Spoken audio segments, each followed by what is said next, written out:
Today, Donald Stojack talks to Richard Kielbon, and we are going to cover bull crap, or whatever you want to call it.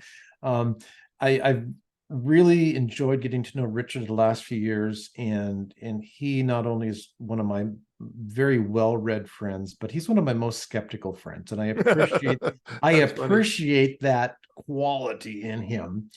Um, and it does lead to how do we evaluate stuff? How do we cut through the BS that's out there? How do we find the right stuff? And something else that I think you can see, you'll see all the books on Richard's shelf. Sometimes I think we get stuck thinking we have to know everything that's in all the books that we read, or we have to read all the books that we even got. And so there's a tipping spot of oversaturation how do I say, of knowledge, and sometimes we don't need to know everything that we think we need to know, right? But we need to know enough to make that sound decision and know when something is somebody's pulling our leg and they're not pulling our leg. Correct? Are you asking me? I'm asking you. Yeah. You're the man of the hour, Richard. Yeah, right. Well, what Yeah. it is, and I started writing a book and only got so far into it, but the premise in my introduction talked about life is short. Life is very short. I think one of the great televangelists in his old age said, what I want you to know the most is life is short. And by following advice that doesn't serve you well, you go down a rabbit hole and it eats up time that's valuable.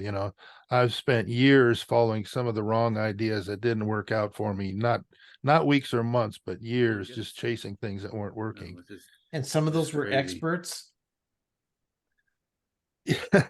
Well, self-proclaimed experts for sure.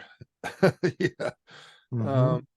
So in the old days, you got things were pretty static. The world didn't change a lot. You got advice from sages, from people who knew how life worked, and they would mentor you and tell you how things work. Today, when thing works, goes so fast in a rapidly changing world, how do you figure things out? You need to keep on your toes. You need to keep on your feet figuring things out. You don't have the old sage who can give you 90% of how life works. Well, in a typical sales pitch, they can make it sound so good Oh gosh. and so irresistible that you've got to do. I've been mentioning on a few of my calls this week, reminding people about Coca-Cola. And I always say, how many people have actually had their thirst quenched Right. drinking a Coca-Cola? Do you know the number? No, it's designed to make you thirstier. Put all that salt in there. Right. But they tell you in all of their marketing and all their sales promotions that that's going to quench your thirst. Yeah. So how do you know that that's baloney?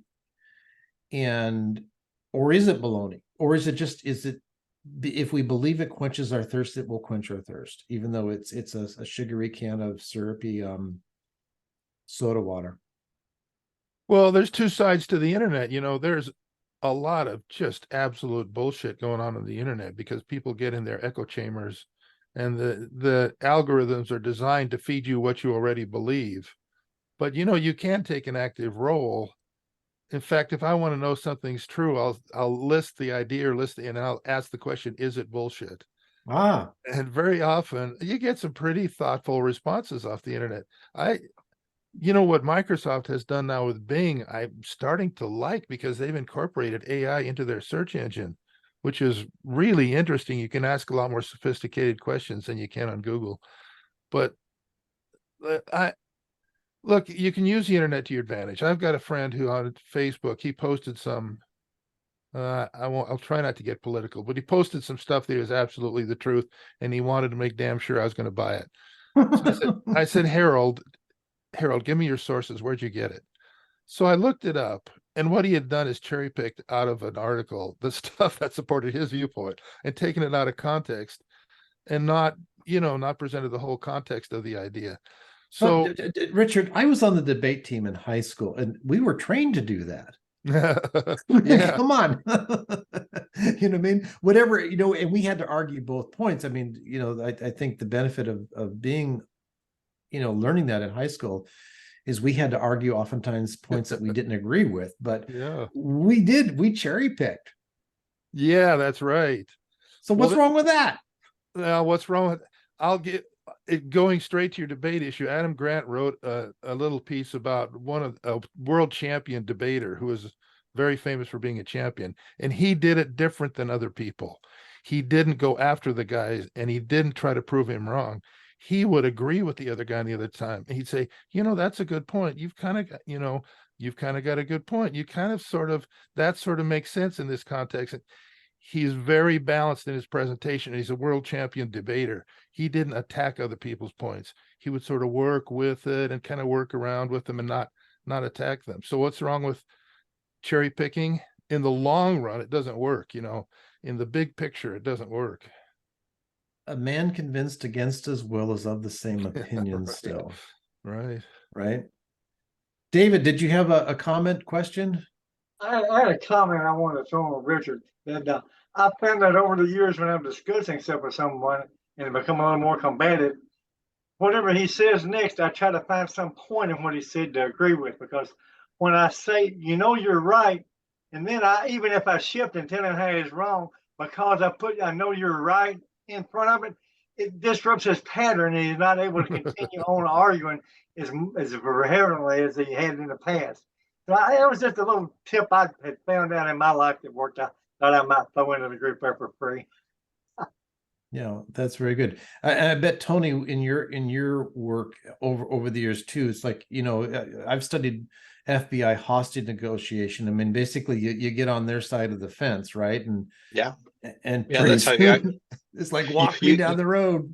you have to find the one common ground. Even if you totally disagree, you can always find the one thread that you can grab onto and get into an agreement frame with them. And then when you do that, it's easier to steer the conversation in the direction you want to go. So Yeah. I agree with that. Thanks for sharing that too. Yeah. Another a point there too, though, and David and I were having the conversation last night. There's the old Mark Twain the quote that's often attributed to him, but I think it stems from somebody else. But he'd say there's lies, there's damn lies, and then there's statistics, right?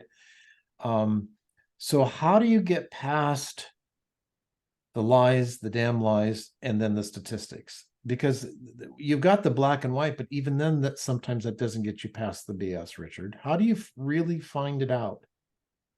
Well, there's David McRaney has written, he's an author who's written, one of his books is You're Not So Smart. He writes all about the human foibles and sort of the delusions we practice, but his newest book is just amazing. He writes a book on how to change people's minds. What he does not do is, the idea was formulated by people in San Francisco going after really hot political topics, going door to door, trying to talk to people about hot topics. And what they don't do is confront the issue and try to debate the issue door to door. They build rapport, they build trust, and then they start talking about, where did you get the information? What's your source? Where are you coming from? Who are your friends? Who's agreeing with you? Where are your ideas coming from? In other words, they don't talk about the issue. They talk about the process of thinking it through. So your question was, Donald, tell me the question again so I can get it in context. How do you cut through the BS to find the truth? And I think you're leading us down that path.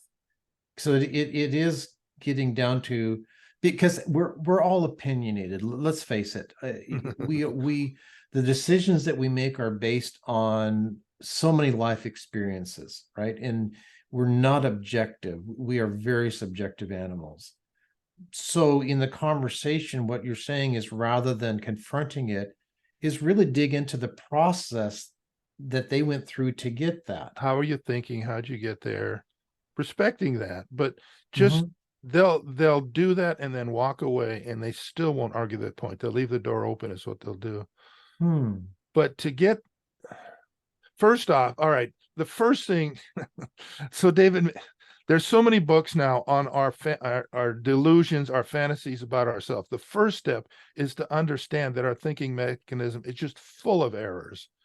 Our machinery is built around survival and making quick decisions on the savannah or in the woods, using intuition, chasing down the animal, killing it, eating it. Our whole mentality is built on making quick decisions. But as Kahneman said in Thinking Fast and Slow, we think fast most of the time. The answer to your question is thinking slow is hard work. It takes deliberation. It's purposeful. To understand, first off, all your delusions and all your mistakes cognitively, respect that, understand that, and don't fight that. That's just who we are. But slow down and use your slow thinking. And that, let me see, who's the guy on Monty Python? Who's the guy on Monty Python? John Cleese. Yeah, he wrote an article. He says, the reason I'm better at, and he just said it flat out, more creative than my compatriots is, when I want to do something, I sit down for an hour and I don't move. He said the first half hour, I'm just slowing myself down. And then for a half hour, I'm working on the problem. Have you ever tried to do that? I've tried a couple of times. It is hard to sit yourself down for an hour and work on one problem. So thinking is hard work. When I was young, I had a friend's dad who was kind of like a second dad to me. And I always remembered what he said. Richard, thinking is hard work. So taking that time to employ your slow thinking and employ your more creative side, it's hard. And it's interesting. Some of these people that have so much wisdom, John Cleese, it's obviously a very funny man. Okay. But yeah, I actually remember that speech. And I think there's another speech too, where he talks about so many times we fill our schedule with little things because we know we can get them done. Yeah. And we won't go after the big thing because we have some doubt about whether we can ever do it. As we talked about in previous weeks here about getting our book written, right? We just, we'd rather write an email or something like that, or some piddly little task, right? Than tackle the big project. But I think to that point too, and if I remember right in that speech, he talks about, well, how do you get to that? And it is clearing your brain. It is slowing down. It's taking all of that stuff off your list.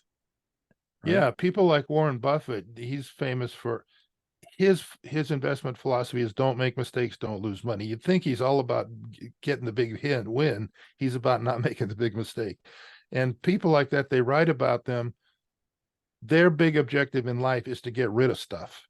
How simple can I make my life? How many things can I get off of my table, get out of my face, get rid of, it's a matter of, there's a book called Simplicity, just talks about getting rid of everything that you don't really need to get through the day and get through life. And that's a huge challenge for me, as you can see.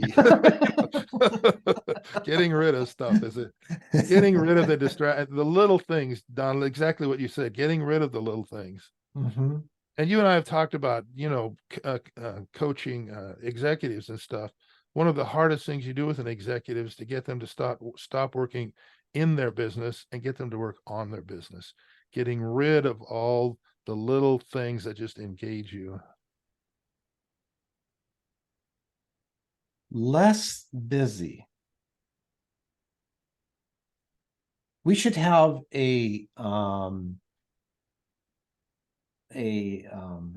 Tom, I'm going to give you a quote here. It's like, do less and get more done, right? A quote of the day from Donald. Do less and get more done. How about that? That's a tough one to do in your life. It's a deal. What is the biggest thing you need to get done? And do that first. What is the biggest thing you need to get done? Do that first.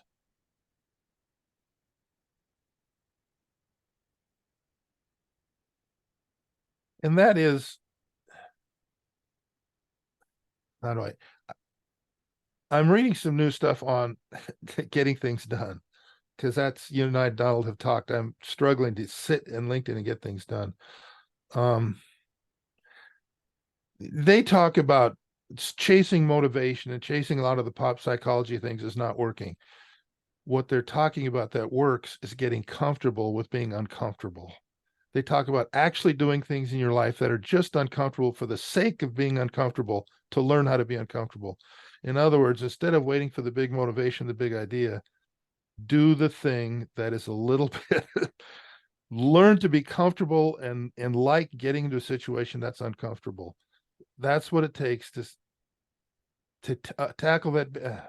I face this all the time in architecture. I've got a project now that I need to get to. I don't want to get to because it's uncomfortable, because it's something that's hard to solve, and I need to just sit and stare at it and get uncomfortable. And that's the only way to approach it. I don't need some magic motivation. I need to say, this is going to be uncomfortable. I'm going to sit, and out of discipline, just do it. Stop anybody out?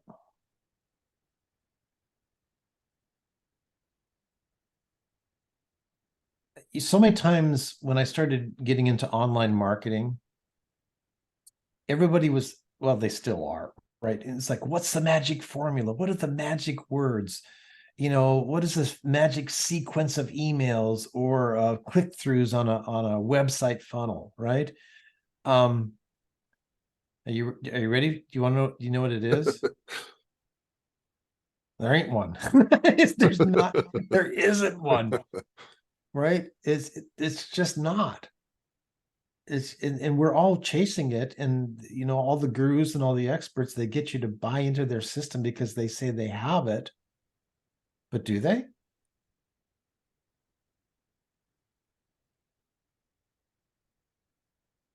I don't know. Well, you and I both know that the people who actually follow through on all those expensive systems it's a pretty low pretty low percentage.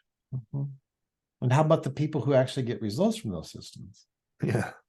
Doggone it. That's a frustrating thing, isn't it? Because I'm staring that thing in the face. Mm-hmm. Yeah. So what does it really take?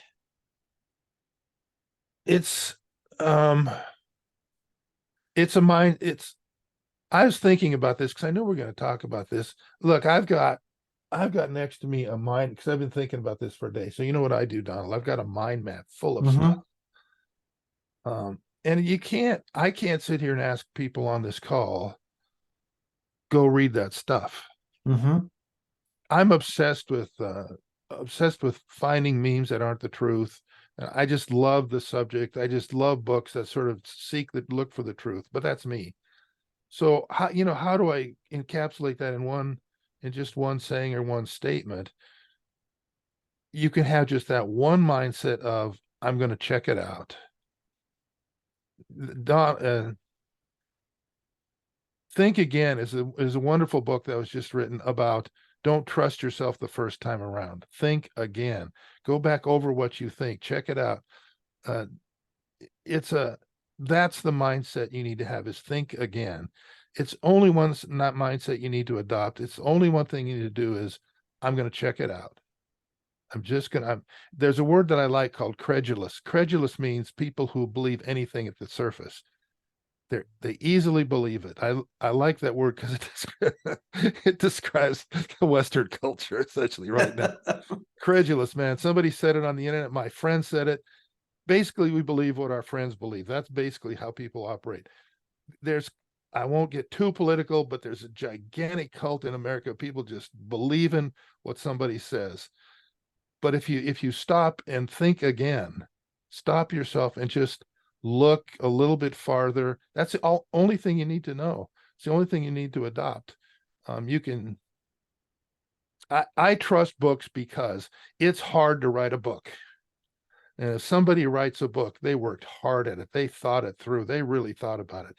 Everything on the internet is so quick and so easy. To get something right on the internet, you might have to look at 5 or 10 sources. You might have to look a little bit to see who thought it through a little bit. But just that one effort, just that one mindset makes all the difference in the world. And it could be the source actually saying it. I always remember it's the used car salesman trick. You're on a used car lot and you're working with the salesperson. Yeah, I know. And you're looking at the car And the other sales guy comes out of the office and doesn't say a heck of a lot, just walks by the car and says, that's a good deal, and walks on. Yeah. Right.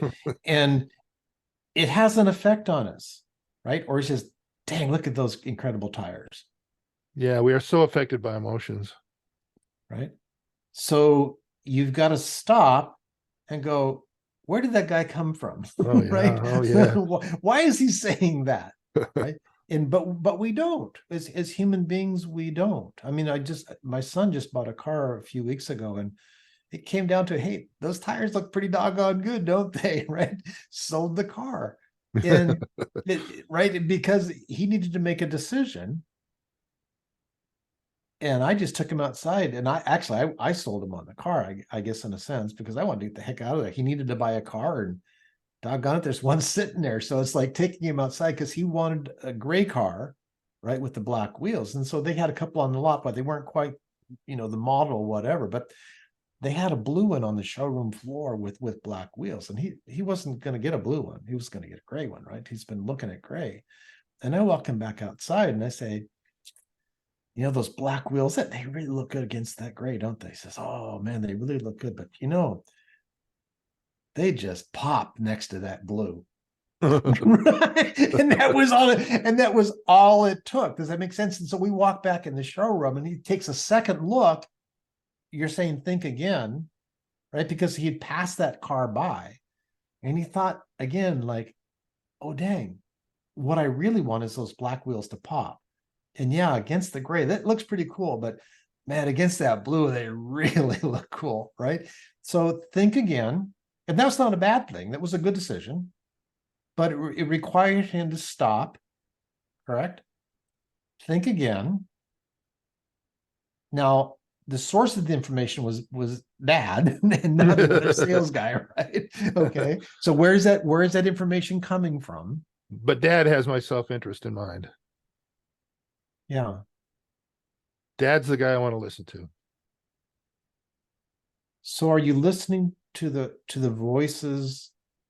Are you listening to those voices that have your self-interest in mind? Would that be something? And that isn't always your internal voice. Well, that's we are an agglomeration. I just love this movement of go find yourself, go to the desert and find it. There's no self in there. We're an agglomeration of lots of thousands of influences over the course of our life. That wasn't a comment on Burning Man, was it? That's funny. You're mistrusting yourself a little bit is a good idea. Your subconscious mind is squirrely and weird and interesting. I go back to learning to be comfortable with being uncomfortable. We bought a couple trees a little while ago. One of them is all green and lush, and the other one's a little yellow. And she said, it's the same tree. And she said, look, the tags are the same. It's the same thing. And internally, I'm like, yeah, okay. But you know how much effort it is to plant the damn things. And now it's sitting in the yard. I'm like, no, that one.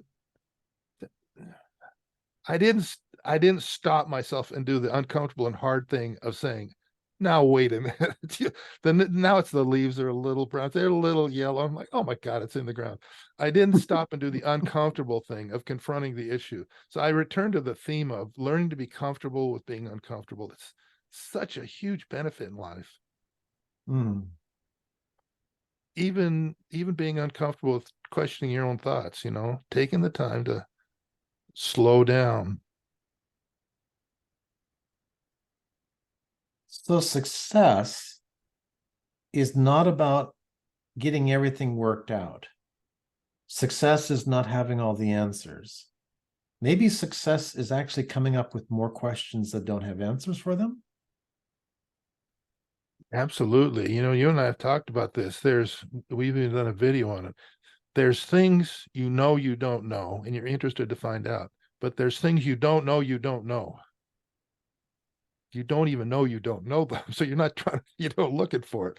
In the field of creativity, which I'm really all about interested in, if you want to make your business better than the competition, that's cool. Make it better. But you're still a commodity because you're playing the same game. if you want to be creative, you have to find out not only what you don't know, but what your customer doesn't know they don't know. And that's a hunt and search thing, going to look for the thing you don't know. Again, slowing down, being uncomfortable, and pushing yourself to go look for that. What am I missing? What am I not seeing? So there's the fallacy in the self-made individual, the self-made man, the old John Wayne um, attitude. I can do this myself. And he didn't. I mean, when you look back even to John Wayne, he had a whole team of people helping him out. Come on, right? I mean, he didn't do that by himself, right? But they give the illusion of that. That's Right? a Western meme. Westerns love to believe that John Wayne thing. Yeah. So it's crucial then to seek out competent advice and discern it from the aspect, do they have your best interests in mind? Or do they have their interests in mind in giving you advice?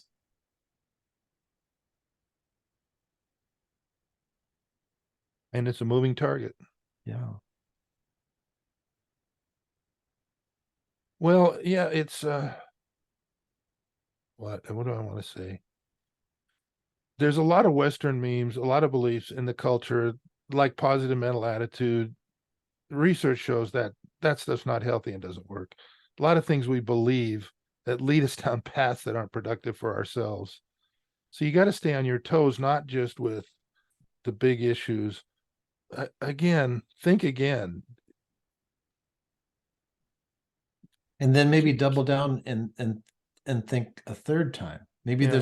there's truly that other layer there. Now, is there a point where you overdo the thinking, where yes, you need to think and think again and maybe think a third time just as a check, but at some point No, you're absolutely right. you've got to stop the thinking and get off the. Well, there's also a lot of research that shows thinking is a product of movement. We're creatures of movement. There's a lot of times it's better to dive in and then think later. Ready, fire, aim. Masterson's book, yeah. Yeah, just movement is a very valuable thing in your thinking process. Just get going. Just make something happen. Just dive in. There's plenty of time to think. And you always say it, don't overthink it. But I kind of don't like that phrase, but I kind of get what you're saying. Don't think too much before you do something, is what you're really saying. Don't get caught up in what there's time to figure things out, but get moving. You'll learn things. Your thinking will be changed and developed by your activities and your movement. I love when people say this was meant to be. It wasn't meant to be. That's not how life works. It's a world of chaos. And how you operate in a world of chaos is you do what you can to increase your bets, to increase your odds, to increase your chances of finding luck. You get moving, and then you respond to the movement. And what happens, what you experience in the world, the interface, the people you run into, serendipity is a really powerful force in life. You don't know who you're going to meet that's going to really change your life. Get moving and meet some people. The research shows not your closest friends, but your weak ties are going to make the biggest difference in your life. People you know a little bit, who can lead you to somebody else who knows you a little bit, who has a network, who can keep things moving for you. Expose yourself to as many opportunities for success as you can, and then let serendipity take over, and something will hit. Something will hit somewhere. Create your own luck, in other words, by keeping moving. Get moving and meet some people. Everybody wants to build their list with just this target ideal person is just going to drop in their lap and be it. Ain't going to happen, is it? Unless you get moving and meet some people.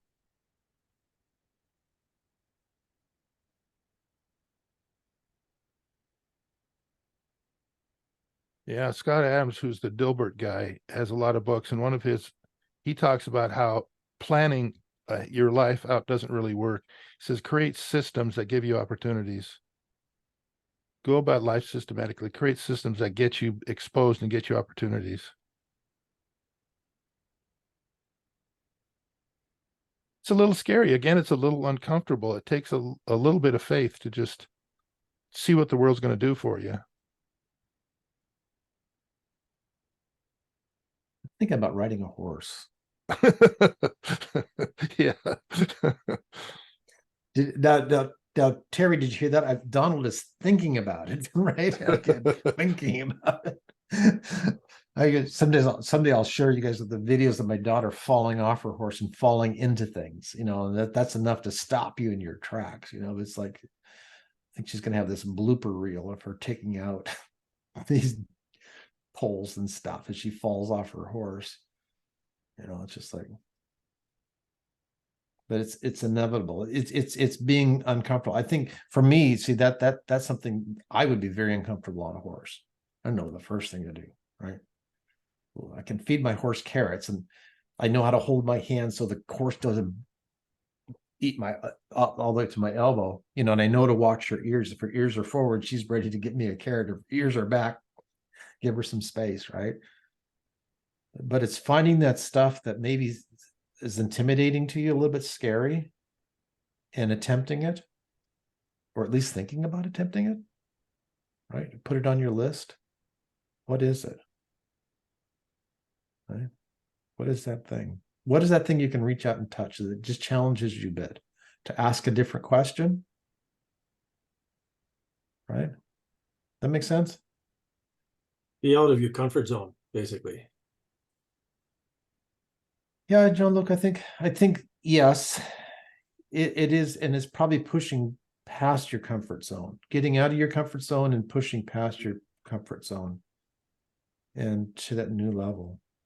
Yeah, it's funny you talk about horses because I have my own saddle and I still ride, but I used to do hay rides, and the first time I had a runaway team, your heart wants to stop, but you got people in the wagon. Geez. And what do you do, right? So Yeah, and then you aim it for a wall, don't stop. Yeah. And Yeah.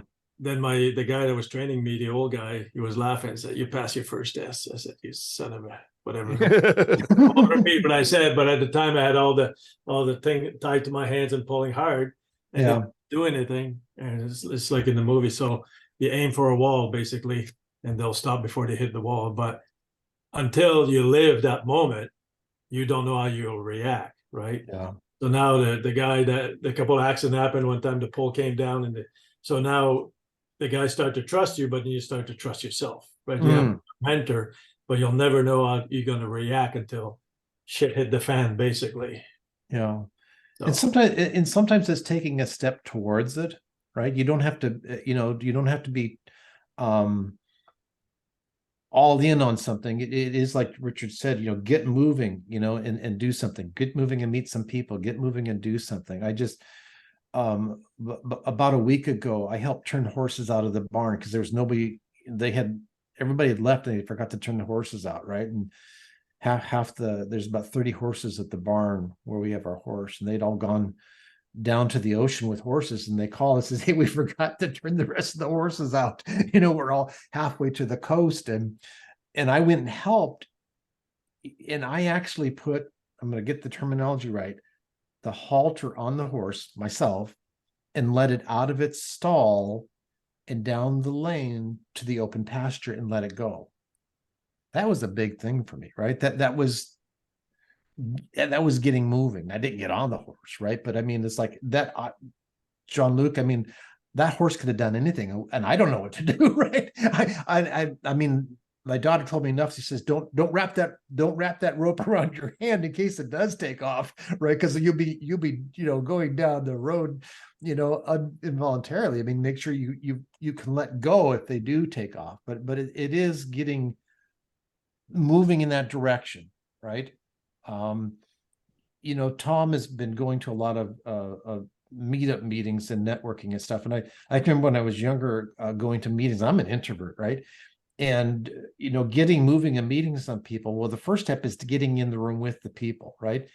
And I was too shy, right, to talk to anybody. But I forced myself to get into the room. I stand in the corner and hope nobody would talk to me. Does that make sense?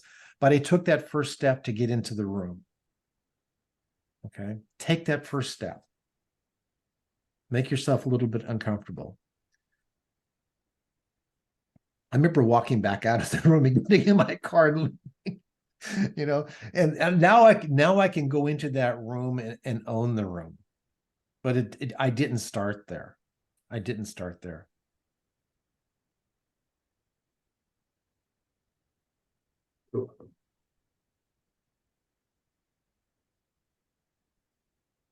I have a thought for Richard.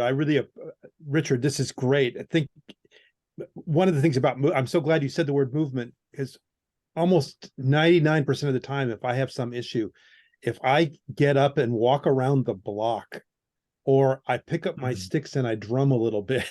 Yeah, Steve Jobs was famous for that. Yeah. Yeah, exactly. Things or well, in the shower as well, but I'm not moving so much in the shower, but the water's moving. It's interesting, I think many of us have in our mind the Stephen Covey saying, begin with the end in mind. And there's a lot of value in that. I've started saying actually, and believing, and I think it fits in here, is end with a beginning in mind. In other words, when we get someplace where there's, I don't mean an end like the end of something, but the end of the book or the end of the thinking, or this hour-long process that John Cleese is talking about.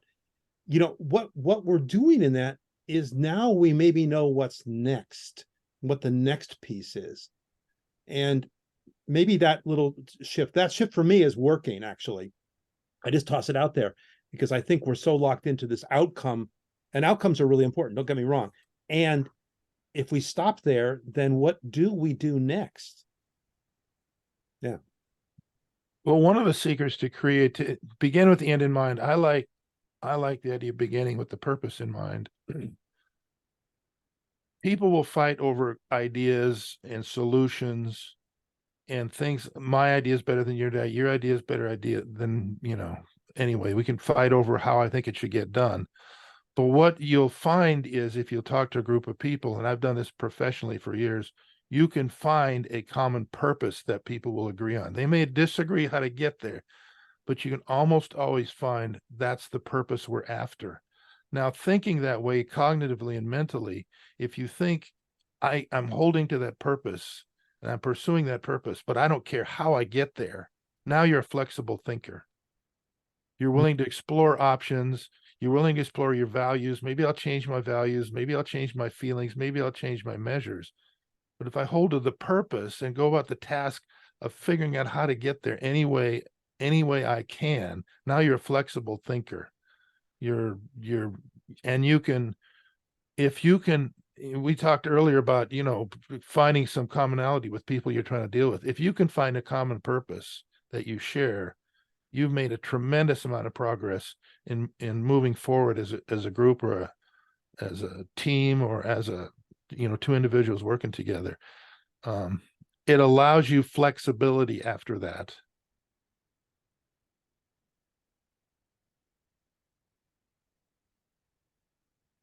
That's a lot of deep wisdom right there.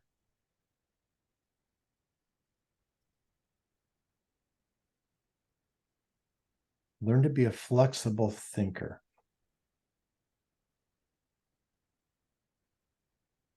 The older we get, the harder that becomes. Oh my gosh. Do you remember what late teenage years, early 20s? I mean, we could change our opinions on a dime, and you get a few decades in here and we get into these grooves. And I think this is probably, as we go through life, that becomes more and more important to remind ourselves to be a flexible thinker.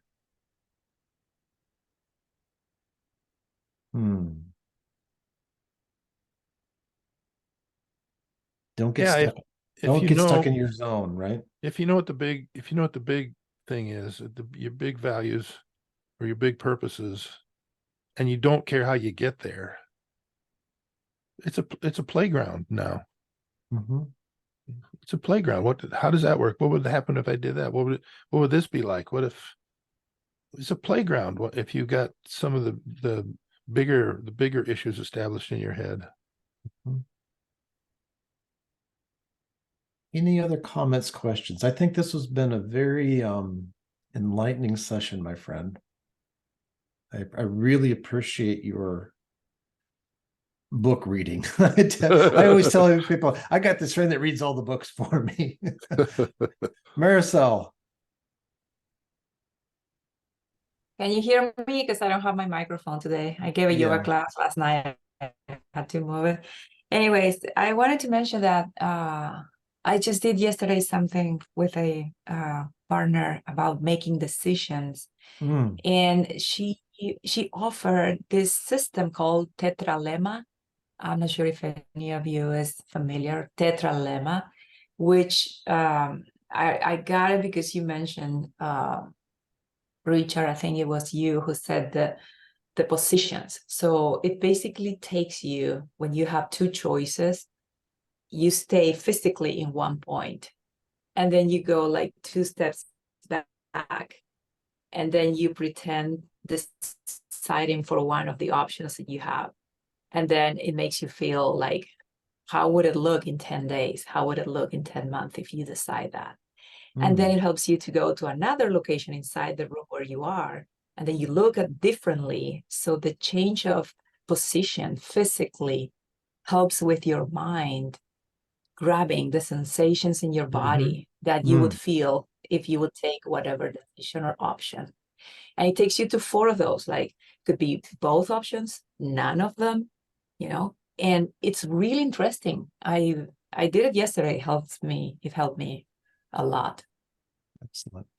I've heard of things like that before, not quite like that, but it is oftentimes when we're trying to think at what we say outside the box. And I think Tom and I talked a bit about this last week, how to look at something, a little bit different, right? Or another possibility. But Marisol, I think, that idea of taking a physical step back, there's something about making that physical change, just like putting on a fresh shirt, right? Or these things that we do that change our state, right? And almost force our thinking processes into a different flow on that.